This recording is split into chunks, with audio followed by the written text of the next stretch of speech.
Bonjour bien-aimés, dans le nom de Jésus-Christ de Nazareth. Je suis l'apôtre Franck Nyonzi, président fondateur de l'Assemblée chrétienne des vainqueurs, entendez ACV.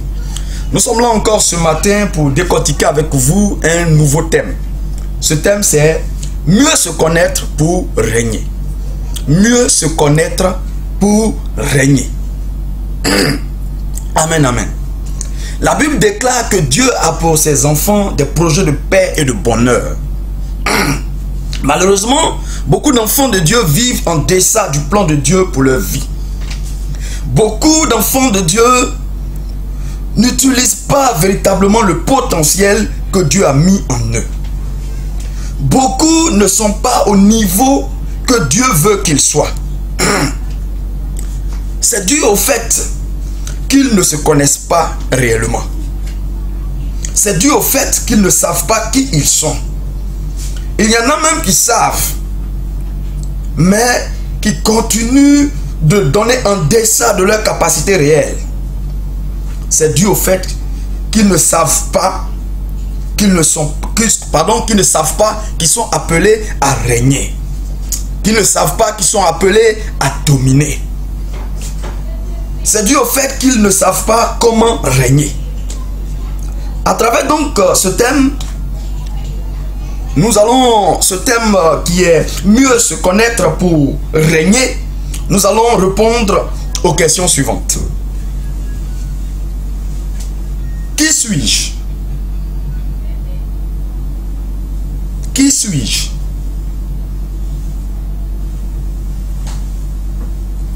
Ensuite, après qui suis-je? Quelle est ma mission sur cette terre? Ou bien si vous voulez, pourquoi je suis sur cette terre? Et puis enfin, comment être efficace dans cette mission? Donc voici les questions auxquelles nous allons répondre. Avant de répondre à toutes ces questions-là, nous allons d'abord lire notre passage de base, notre texte de base, Genèse chapitre 1, du verset 26 au verset 30. Donc Genèse chapitre 1, verset 26 au verset 30. La Bible dit ceci. Dieu dit, faisons les humains à notre image, selon notre ressemblance, pour qu'ils dominent sur les poissons de la mer, sur les oiseaux du ciel, sur le bétail, sur toute la terre et sur toutes les bestioles qui fourmillent sur la terre. Dieu les créa à son image. Il les créa à l'image de Dieu. Hommes et femmes, il les créa. Au verset 28, Dieu les bénit. Dieu les dit, soyez féconds, multipliez-vous, remplissez la terre et soumettez-la. Dominez sur les poissons de la mer, sur les oiseaux du ciel et tous les animaux qui fourmillent sur la terre. Dieu dit, je vous donne toute herbe porteuse de semences sur toute la terre, et tout arbre fruitier porteur de semences, ce sera votre nourriture. À tout animal de la terre, à tout oiseau du ciel, à tout ce qui fourmille sur la terre et à qui a souffle de vie, je donne toute herbe verte pour nourriture. Il en fut ainsi. Gloire à Jésus-Christ. Donc voici notre texte de base. Nous allons aussi lire un autre passage biblique qui va aussi nous aider à comprendre toutes ces choses. Romains chapitre 5, le verset 17. Romains chapitre 5, le verset 17. Donc, nous allons prendre Romains chapitre 5, le verset 17. Romains chapitre 5, le verset 17. Romains chapitre 5, le verset 17 nous dit ceci.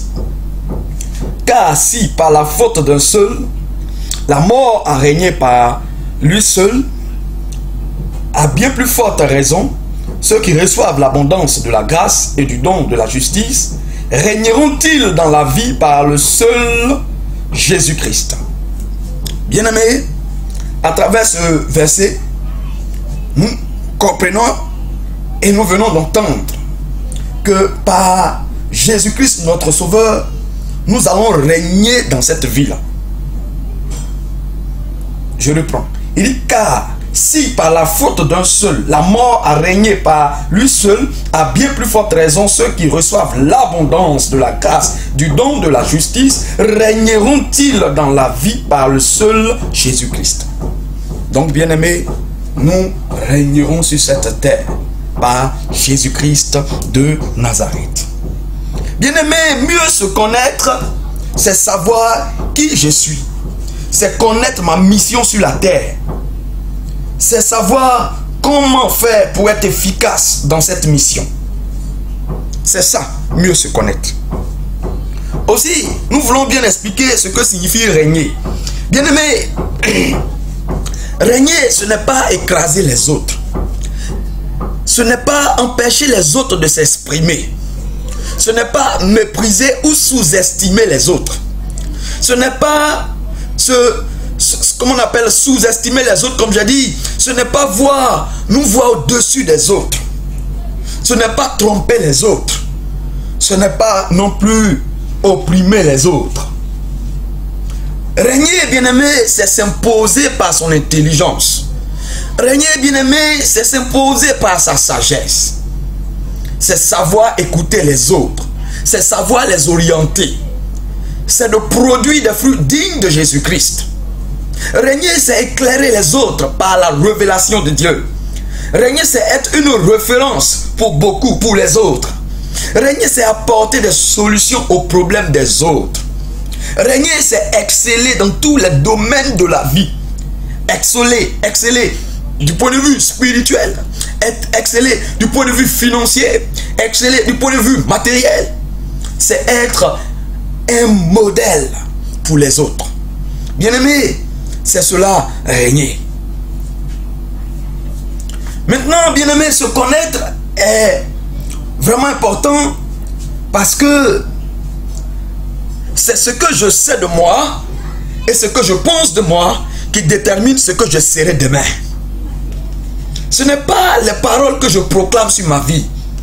Parce que, bien-aimé, tant bien même que je proclame des paroles et que je pense que je suis un bon à rien, tant bien même que je proclame des paroles fortes, des paroles puissantes, des paroles prophétiques, et que je pense que je suis un homme inutile, un homme incapable, bien aimé, ces paroles n'auront aucun effet sur ma vie.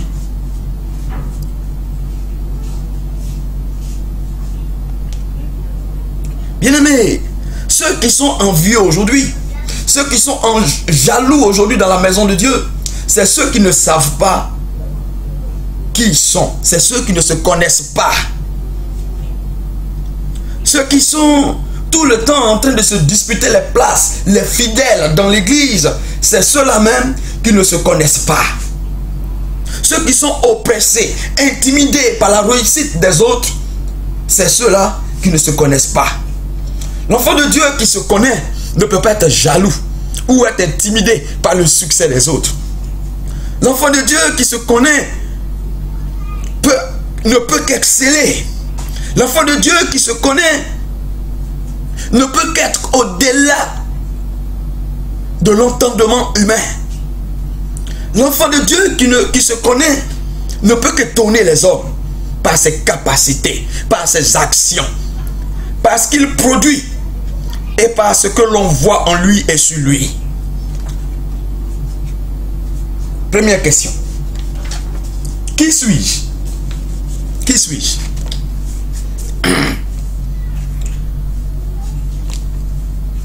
Le qui suis-je? La réponse dans le départ se trouve dans le passage biblique que nous venons de lire. D'entrée de jeu, notre texte de base, Genèse chapitre 1, le verset 26 à 30. Bien-aimé, je suis celui qui a été créé à l'image de Dieu et à sa ressemblance. Donc je ne suis pas Dieu, mais je suis comme Dieu sur la terre. Donc je ne suis pas Dieu, mais je suis celui qui doit régner et celui qui doit répandre le règne de Dieu sur la terre. Je suis celui qui doit dominer les démons, les sorciers, les mystiques, donc anéantir le règne de Satan sur la terre. Je suis celui que Dieu a béni dès la fondation du monde. Je suis celui qui est fécond par ses entrailles, par son intelligence, par sa créativité, par sa productivité, par ses actions pour l'agrandissement du royaume des cieux. Je suis celui qui doit multiplier les bonnes actions, les bonnes œuvres pour le Seigneur. Je suis celui qui doit étendre ses limites. Parce que Dieu m'appelle à régner sur toute la terre, à dominer sur la terre.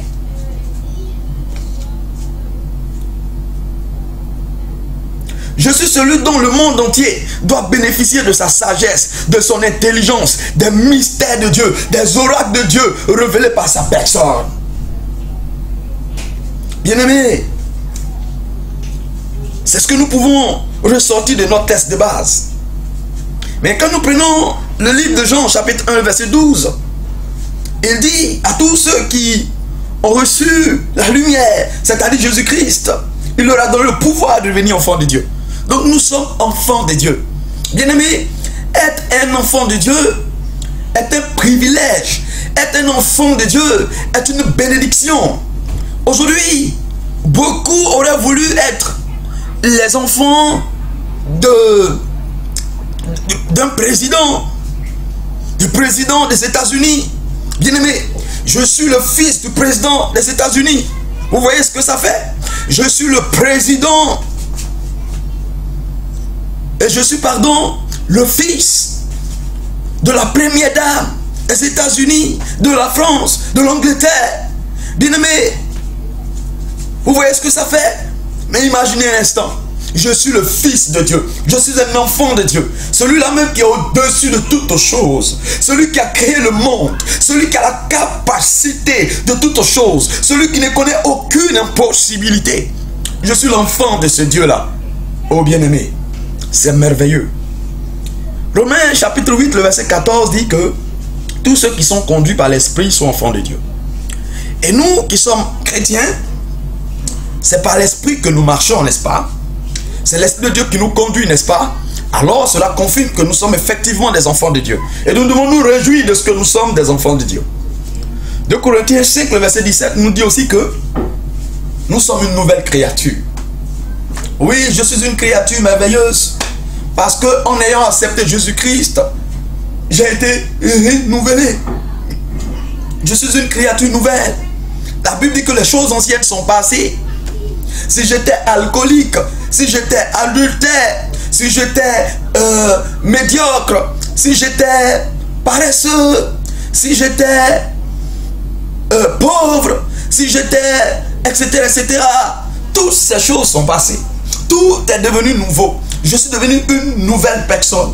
Si j'étais un homme qui marchait dans la défaite, si j'étais un homme oppressé par l'échec, maintenant je suis un homme renouvelé. Un homme qui va marcher dans la victoire, dans le succès, dans l'élévation. Je suis une nouvelle personne. Je suis une nouvelle créature. Je suis une créature merveilleuse. 1 Corinthiens 3, le verset 9 nous dit que je suis le temple de Dieu. Bien-aimé, oh, Dieu habite en chacun de nous. Dieu habite en chacun de nous. C'est pourquoi nous ne devons pas nous sous-estimer. Si Dieu habite en moi, c'est que je suis capable de tout. Si Dieu habite en moi, c'est que je peux tout. Parce que celui qui peut tout habite en moi. Je peux tout par celui qui me fortifie. Ésaïe 40, verset 31 nous dit que Dieu renouvelle nos forces.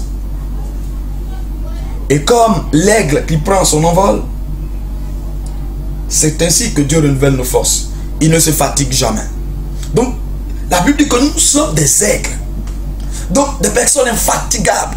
Satan peut faire tout ce qu'il veut, mais nous resterons là pour manifester la gloire de Jésus, pour répandre le règne de Dieu sur la terre. Nous sommes des personnes infatigables. Oui, nous savons que l'aigle, c'est un animal qui est dans les hauteurs. L'aigle fait son nid dans les hauteurs. Bien-aimés, cela dit que nous sommes des personnes élevées. Nous sommes condamnés à l'élévation. 2 Corinthiens 5, le verset 20 dit: je suis un ambassadeur pour Christ. Ah oui, bien-aimé, Je ne suis pas n'importe qui. Bien-aimé, je ne suis pas de ce monde. Bien que je vive dans ce monde, je ne suis pas de ce monde. Je suis un étranger sur cette terre. Je suis de passage sur cette terre. Mais j'ai une patrie.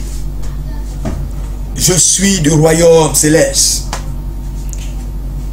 Je suis simplement sur cette terre en mission. Je suis un ambassadeur. J'ai un territoire, j'ai un pays. Je suis du royaume céleste. Bien-aimé, être du royaume céleste, avoir pour pays le royaume céleste est quelque chose de glorieux. Et c'est ce que nous sommes, par la gloire de Jésus-Christ. Maintenant que je sais qui je suis, maintenant que, bien-aimé, tu viens d'apprendre, tu viens de savoir qui tu es, répondons donc à la question, quelle est ma mission sur la terre? Souvent les enfants de Dieu se posent cette question.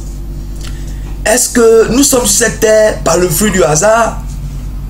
Attends, moi-même, suis-je un produit du hasard? Suis-je venu sur cette terre pour souffrir? Pour accompagner les autres? Pour manger et dormir? Suis-je venu sur cette terre pour subir?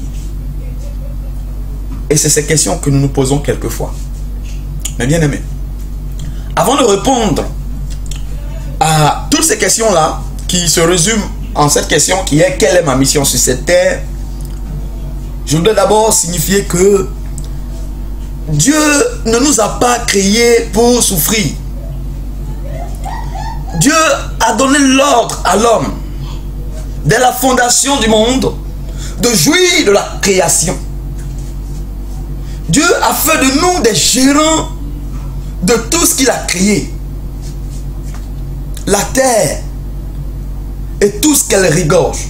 Les animaux, les herbes, l'or, l'argent, les pierres précieuses, toutes ces choses. Dieu nous a donné ces choses. Il nous a fait gérants de ces choses-là. C'est pourquoi toutes ces choses, ces créatures doivent nous obéir. Nous nous souvenons de Josué à Gabon. Josué a parlé au soleil. Et il a dit: soleil, arrête-toi jusqu'à ce que je puisse être victorieux de Gabon. Et la Bible dit que le soleil a été bloqué dans son parcours. Le soleil ne s'est pas couché, bien qu'il était 20h, 21h, minuit. Le soleil était toujours au zénith, jusqu'à ce que Josué puisse atteindre son objectif. Josué a arrêté le soleil dans sa progression. Oui, bien-aimé, la créature doit nous obéir, parce que Dieu nous a donné de dominer, l'ordre de dominer sur la créature. Toutes ces choses, nous en sommes les gérants. Et c'est pourquoi nous ne sommes pas appelés à souffrir.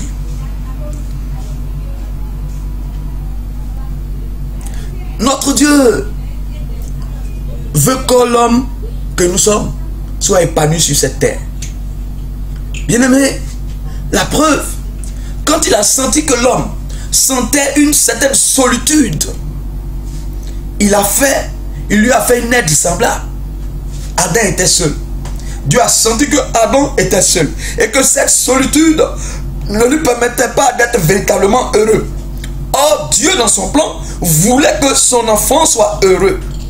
Alors, il prend sa cote, il en crée une femme, une aide semblable, une compagnie, une personne qui va être à côté de lui, une personne qui sera comme lui, qui pourra le comprendre, avec qui il pourra s'épanouir.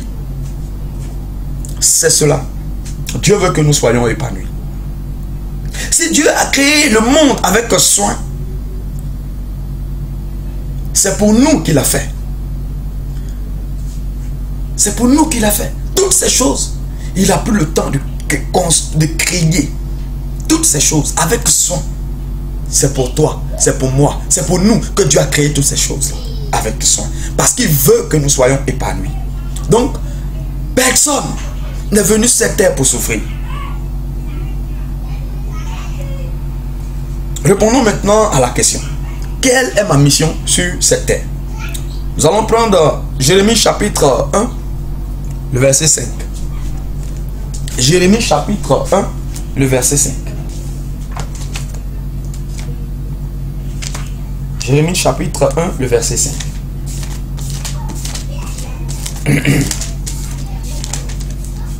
Jérémie chapitre 5, chapitre 1, pardon, le verset 5 nous dit ceci.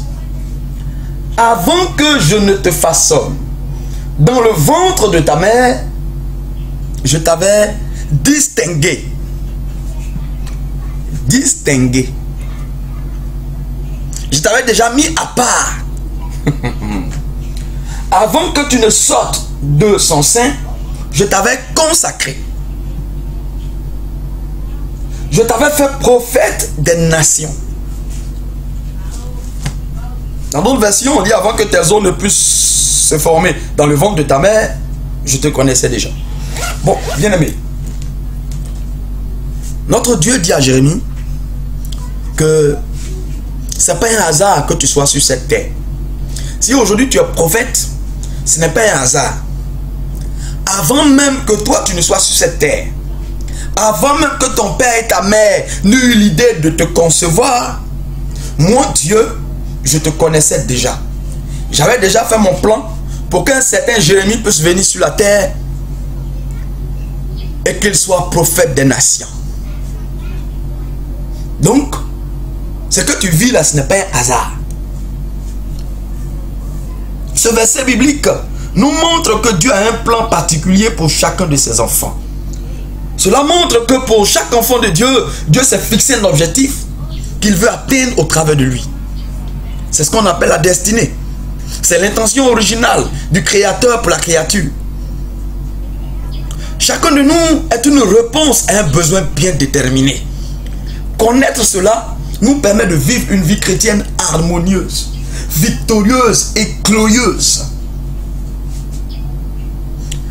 Ça fera l'objet d'un autre enseignement. Nous allons développer en long et en large ce que c'est que la destinée et comment l'appliquer, etc., etc. Mais pour l'heure, nous voulons inviter chacun des enfants de Dieu à aller à la recherche de sa commission. Parce que chacun de nous est venu sur cette terre avec une commission. La Bible dit que nous sommes des ambassadeurs pour Christ. Nous avons notre royaume, c'est le royaume céleste. Chacun de nous est venu en mission. Et chacun de nous a une mission particulière à atteindre. Donc, bien-aimé, en réalité, tu ne peux pas être jaloux de l'autre. Tu ne peux pas envier quelqu'un à côté de toi si tu connais ta destinée. Si tu sais ce pourquoi tu es sur la terre. Si tu connais le besoin pour lequel tu es réponse. Et bien aimé, nous devons savoir que nous allons être récompensés pour la mission que nous avons reçue. Et non pour tout ce que nous faisons. Oui, bien aimé, c'est cela. Nous sommes récompensés pour la mission pour laquelle nous avons été appelés. Mais pas pour tout ce que nous faisons. Parce qu'aujourd'hui, nous dispersons nos forces. Nous faisons tout. Mais bien aimé, Dieu ne nous récompense pas pour tout cela. C'est bien. Tu as fait ceci, tu évangélises, tu fais ceci, tu chantes, tout ça c'est bien. Mais Dieu te dira, c'est bien mon fils. Mais la récompense, ça sera par rapport à ce pourquoi tu es sur la terre. Imaginez un instant, quelqu'un qu'on embauche dans une entreprise pour être un comptable dans cette entreprise-là.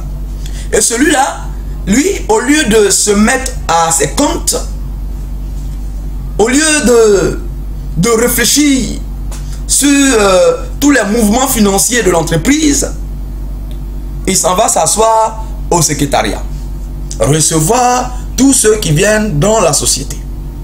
Ou alors, il laisse son poste de comptable pour aller en prospection, donc disons, pour aller jouer le rôle de l'agent commercial. Dites-moi, est-ce que cet homme, à la fin du mois, aurait un salaire? Est-ce que le responsable de cette entreprise donnera un salaire à cet homme? Je crois que si c'est un homme responsable, il ne lui donnera pas de salaire. Parce qu'il a été embauché pour être comptable et non pour être secrétaire ou agent commercial. On lui dira, monsieur, c'est vrai, vous avez bien travaillé en tant qu'agent commercial, vous avez bien travaillé en tant que secrétaire. Mais nous, ici, nous vous avons embauché pour être un comptable. C'est d'un comptable que nous avons besoin, pas d'un secrétaire ni d'un agent commercial. C'est cela. C'est la même chose. Donc, bien aimé, nous pouvons tout faire. Nous pouvons tout accomplir. Nous devons retenir que nous serons récompensés pour ce pourquoi Dieu nous a envoyés sur cette terre.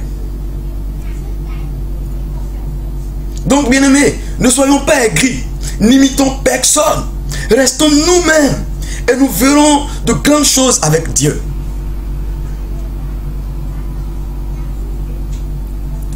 Question 3.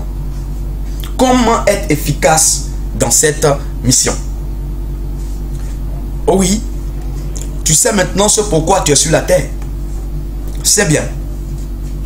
Mais comment peux-tu être efficace dans cette mission que Dieu t'a donnée? Afin de pouvoir régner. Afin de pouvoir être un leader. Un véritable leader. Afin de pouvoir éclairer le monde. Qu'est-ce que tu dois faire? Afin d'être la lumière du monde, qui doit éclairer le monde, afin que les hommes marchent à ta lumière. Qu'est-ce que tu dois faire? Afin que tu sois le sel de la terre, afin que tu sois cette personne de qui on ne peut pas se passer. Malheureusement, on se passe de l'église de nos jours. Or, pourtant, nous sommes le sel de la terre. Mais comment faire pour que ce ne soit pas ainsi? Donc, bien aimé, pour être efficace dans cette mission, nous devions avoir confiance en Jésus. Bien-aimé, tu dois bâtir ta confiance en Jésus-Christ. Et tu dois aussi avoir confiance en toi-même. C'est-à-dire que tu dois avoir confiance à tes capacités. C'est à ces capacités que Dieu t'a donné pour cette mission. Parce que, bien-aimé, je vais vous dire une chose. Celui qui nous a appelés nous a aussi qualifiés pour ce à quoi il nous a appelés. S'il t'a appelé à être prophète, il t'a qualifié pour être prophète. S'il t'a appelé à être docteur, il t'a qualifié pour l'enseignement. S'il t'a appelé à être chanteur, il t'a qualifié pour les chansons. Donc, bien aimé, il faut que nous ayons confiance en ces capacités-là, que Dieu nous a données. Nous ne devons pas, disperser nos forces. Nous ne devons pas être partout à la fois. Je suis ici, je suis là, je suis là. Non, non, non. Ne dispersons pas nos forces. Nous devons nous concentrer sur notre mission. Concentre-toi sur ta mission. Ne cherche pas à faire comme les autres. C'est pas parce que les autres, comment on appelle les autres, tous les autres, comme ce qu'on voit, on voit maintenant, tout le monde se rue vers la prophétie. Tout le monde veut être prophète. Mais tout le monde n'est pas appelé à être prophète. Bien-aimé. Tout le monde n'est pas appelé à être prophète. Donc, bien-aimé, il faut qu'on se concentre sur notre mission. Parce que j'ai vu tel homme de Dieu, il est prophète, comme ça, et tout le monde va vers lui, tout le monde fait comme ça. Donc moi aussi, je vais être prophète. Mais est-ce que c'est à cela que Dieu t'a appelé? Je veux faire comme lui. Non, bien-aimé, concentrons-nous sur notre mission. Nous devions chercher à renforcer ces capacités que Dieu nous a données à travers la prière, la recherche biblique, le jeûne. Je n'ai pas dit la méditation, j'ai dit la recherche biblique. Parce que pour moi, la méditation est différente de la recherche biblique. La méditation, ça c'est un niveau. Mais quand tu veux être excellent, tu dépasses la méditation. Tu fais de la recherche biblique. Ça dit que tu vas piocher, fouiller, bêcher. Pour découvrir, comprendre. Avec l'Esprit de Dieu. Pour aller fouiller, pour chercher à découvrir, comprendre les choses de Dieu. Ça dépasse la méditation. Je parle de recherche biblique. Ça te permettra d'être efficace dans ta mission. Nous devions aussi nous former. Quand je parle de formation, je parle de connaissance. Je fais allusion à la connaissance théorique comme à la connaissance pratique. Quand je parle de connaissances théoriques ici, je veux parler de la formation biblique, par exemple. Aller soit dans un institut biblique pour se former, ou auprès de quelqu'un qui a la connaissance pour nous permettre de l'acquérir. Il y a aussi la connaissance pratique, parce que tu peux connaître toutes ces choses, mais bien aimé, il te faut de l'expérience. Alors, tu dois approcher tous ceux avant toi qui ont exercé dans ce domaine-là, parce que nous devons savoir, c'est que par rapport à ces missions-là, il y a des gens sur cette terre comme nous qui ont à peu près la même mission que nous. Oui, c'est comme ça que Dieu fait. Donc certainement, et c'est toujours comme ça d'ailleurs, chacun de nous a un dévancier. Une personne avant nous qui est en avance dans le ministère ou dans la foi chrétienne, qui a cette mission-là aussi, qui exerce dans cette mission. Il faut approcher ces personnes-là. Il faut apprendre avec ces personnes. Il faut accepter les conseils de ces personnes. Il faut s'humilier auprès de ces personnes pour recevoir de ce qu'on appelle la formation pratique. Donc, la connaissance pratique. Nous pouvons aussi avoir cette connaissance pratique-là aussi dans la lecture. Ces dévanciers-là ont écrit des livres. Prenons ces livres, lisons-les, formons-nous. Il y a des chrétiens qui n'aiment pas lire. Mais non. Ou ils lisent seulement que la Bible. Bien aimé, la Bible c'est le livre complet, je suis d'accord. Il y a tout dedans, je suis d'accord. Mais bien aimé, tu seras plus efficace. Non seulement en lisant, en faisant de la Bible ton ami, mais en lisant les autres livres. De sorte que quand tu prends la parole, on sent que tu as de la connaissance. Il faut lire d'autres livres. Il faut se former. Et quand je parle de se former, je ne parle pas de formation biblique. Au-delà même de la formation biblique, il faut apprendre les choses de la terre. Il faut développer une envie perpétuelle de découverte. Une envie d'apprendre. Il faut que cela soit développé en toi. Tous les jours, il faut que tu aspires à connaître davantage. C'est de cette façon que tu seras excellent. Excellent dans le domaine auquel Dieu t'a appelé. Excellent dans la vie de tous les jours. Donc, bien-aimé, voilà ce que nous devons faire pour régner. Oui, bien-aimé, mieux se connaître nous permet de régner. Donc voici ce que Dieu nous a mis à cœur ce soir pour vous et ce matin pour vous. Et nous voudrions que ces choses-là vous aident dans votre marche chrétienne. Que vous ne vous voyez plus comme vous vous voyiez avant. Et qu'après avoir entendu ce que vous venez d'entendre, que votre mentalité, que vos pensées soient restaurées au nom de Jésus-Christ. Et que vous vous voyez effectivement maintenant comme des vainqueurs. Et que votre vie et tout ce que vous faites soit influencé par la vie de Dieu. Que Dieu vous bénisse.